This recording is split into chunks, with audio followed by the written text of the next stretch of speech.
Viral, seorang wanita diminta bayar sewa kos 200 juta rupiah di muka untuk lunasi hutang pemilik kos. Aduh, Di tabungan nggak punya? di tabungan jual tanah saya dulu, tanah nenek moyang saya. Beredar sebuah video yang memperlihatkan seorang wanita dimintai 200 juta rupiah di muka untuk sewa kamar indekos selama 5 tahun.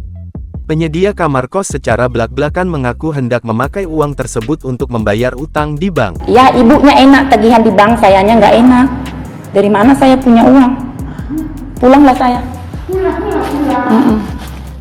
Dilansir tribunstyle.com dari akun TikTok @gaino_77 pada Senin, tanggal 8 Mei tahun 2023, awalnya tampak seorang wanita sedang merekam momen percakapannya.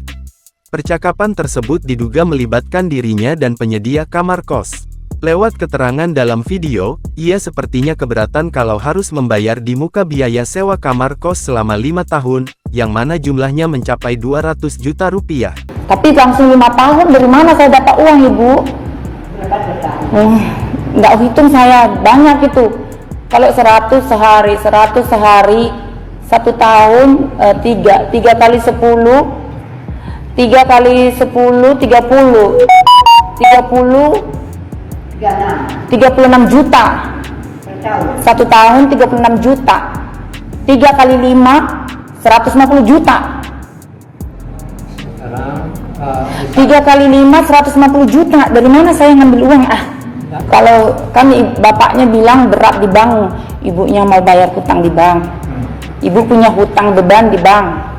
Kalau saya, beban saya sekarang, beban juga saya Pak. Dari mana saya mau cari uang? Aduh. Di tabungan nggak punya?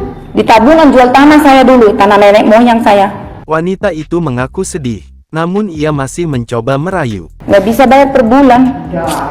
Langsung 5 tahun, dari mana saya ambil uang? Jual emas saya di mana mas? Penyedia kamar kos masih kukuh dengan pendiriannya. Sementara si wanita merasa kewalahan.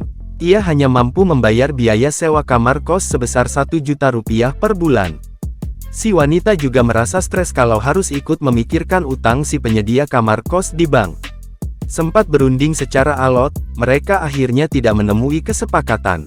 Ya tapi ibu kasih tahu beban ibu di bank, saya harus mikir itu, saya nggak mau, saya mau pikir bagaimana saya mau tidur. Iya, ibu Pak. Ya, jadi saya mikirnya harus beban ibu saya harus tanggung untuk 5 tahun, saya harus nanti di mana saya mau rampok uang.